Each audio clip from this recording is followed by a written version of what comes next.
సంగారెడ్డి జిల్లా నారాయణఖేడ్ నియోజకవర్గంలో బీజేపీ ఆధ్వర్యంలో మేరీ మాటి మేరా దేశ బైక్ ర్యాలీ భవానీ మందిర్ నుంచి రాజీవ్ గాంధీ చౌరస్తా వరకు జాతీయ జెండాలతో ర్యాలీ తీయడం జరిగింది. నారాయణఖేడ్ మాజీ ఎమ్మెల్యే విజయపాల్ రెడ్డి బెజవాడ సంఘం ఆధ్వర్యంలో ఈ బైక్ ర్యాలీ నిర్వహించారు. भारत माता की जय, भारत माता की जय, जय श्री राम, जय श्री राम. नरेंद्र मोदी गारी नायकत्व, नरेंद्र मोदी गारी नायकत्व. भारत माता की जय, भारत माता की जय. मातरम मातरम वंदे मातरम, मातरम मातरम वंदे मातरम.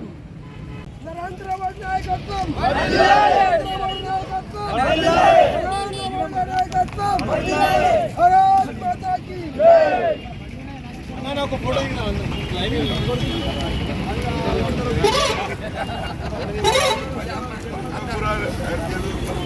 మా సోదరులు ఇప్పుడే చెప్పిన ప్రకారం మేరా మాటి మేరా దేశ్, దాంతోపాటు ఘర్ ఘర్ తిరంగా,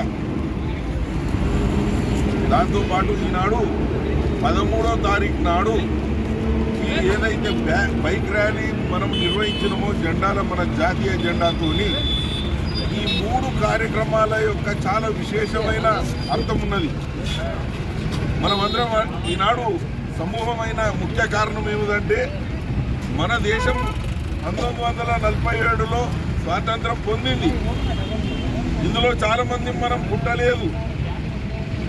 స్వాతంత్రం మనకు ఎట్లొచ్చిందనే అవగాహన కూడా ఈనాడు ఏదైతే మనకు చరిత్ర చెప్తున్నదో అది చరిత్ర ఎట్లా అంటే మన దురదృష్టము వక్రించబడిన చరిత్ర. ఆ చరిత్ర ఏం చెప్తుందంటే ఏదో శాంతియుతంగా ఏదో ఒక పార్టీ, కొందరు నాయకులు, ఆ పార్టీకి చెందిన నాయకులే స్వతంత్రం తెచ్చిందనే మాట మనకు ఇప్పటి వరకు బోధించడం జరిగింది. కాబట్టి ఈనాడు ఏదైతే భారతదేశంలో మనం ఉన్న స్వతంత్ర వాయువు పీల్చుకున్న మన ప్రజానికం ఉన్నామో చాలా మందికి ఈ యొక్క స్వతంత్రం సాధించడంలో ఎన్ని బలిదానాలు, ఎంతమంది కష్టపడ్డారు, ఎంతమంది త్యాగం చేసిండ్రు అనే విషయము మనకు సరి అయిన అవగాహన లేని పరిస్థితి ఏర్పడ్డది. అయితే మా దేశం కొరకు, మా స్వాతంత్రం కొరకు త్యాగం చేసిన, బలిదానం ఇచ్చిన వాళ్ళందరినీ మనం ఈనాడు గుర్తు చేసుకునే అవసరం ఉన్నది. అది మేము జీవితంలో ఎన్నడూ మర్వము. ఈనాడు పీల్చుకునే, స్వేచ్ఛగా పీల్చుకునే వాయువు అది వాళ్ళ పుణ్యం అనేది ఈనాడు తెలియజేయడమే ఒక కారణము. దాంతోపాటు మిత్రులారా, ఈనాడు చాలా బాధాకరమైన సంఘటనలతో మనం గుర్తు చేసుకోవాలి. ఈనాడు చాలా బాధాకరమైన సంఘటనల తర్వాతనే మనకు స్వాతంత్రం వచ్చింది. చాలా త్యాగాలు, బలిదానాలు. అయితే ఈ స్వాతంత్రం ఏదైతే మనము చాలా కష్టపడి సంపాదించుకున్నామో ఈనాడు పరిస్థితి ప్రధానమంత్రి నరేంద్ర మోడీ గారు మన జన్మభూమి విలువ ప్రతి ఒక్కరూ తెలుసుకోవాలి, మన జన్మభూమి గొప్పతనాన్ని తెలుసుకోవాలి, దాన్ని గౌరవించాలన్న ఉద్దేశంతో మేరా మాటి మేరా దేశ్ అనేటువంటి కార్యక్రమాన్ని శ్రీకారం చుట్టారు. నా మట్టి నన్నుగన్న నేల అన్న భావంతో మొత్తం యావత్ భారతదేశం అంతా ఇది గొప్ప, ఈ కార్యక్రమాన్ని చాలా గొప్పగా జరుపుకుంటున్నాం.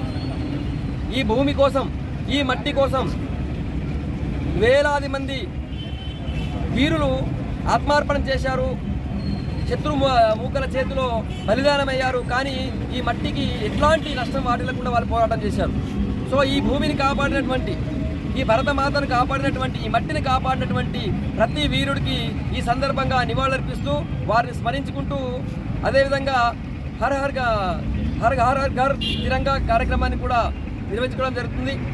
ఒకప్పుడు జాతీయ జెండా ఎగరవేయాలంటే అయితే ఒక అధికారి అయి ఉండాలి, లేకపోతే పెద్ద ప్రజాప్రతినిధి అయి ఉండాలి, కనీసం సర్పంచ్ అన్న అయినా ఉండాలి. అంతే తప్ప ఒక సామాన్యుడు భారతదేశంలో ఒక జాతీయ జెండా ఎగరవేసేటువంటి అవకాశం లేకుండే.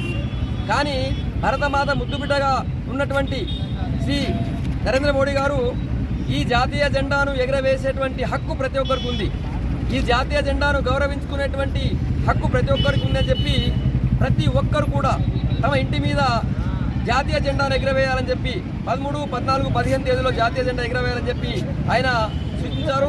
గత కొన్నేళ్లుగా చూస్తున్నాం మనం ప్రతి ఇంట్లో కూడా జాతీయ జెండాను మనం ఎంతో ప్రేమతో ఎంతో గౌరవంగా ఎగురవేసుకోగలుగుతున్నాం. లేకపోతే ఒకప్పుడు జాతీయ జెండా ముట్టాలంటే కూడా నీ అర్హత ఏందని అడిగేవారు. కనీసం టీచర్ అయినా ఉండాలి. ఈవెన్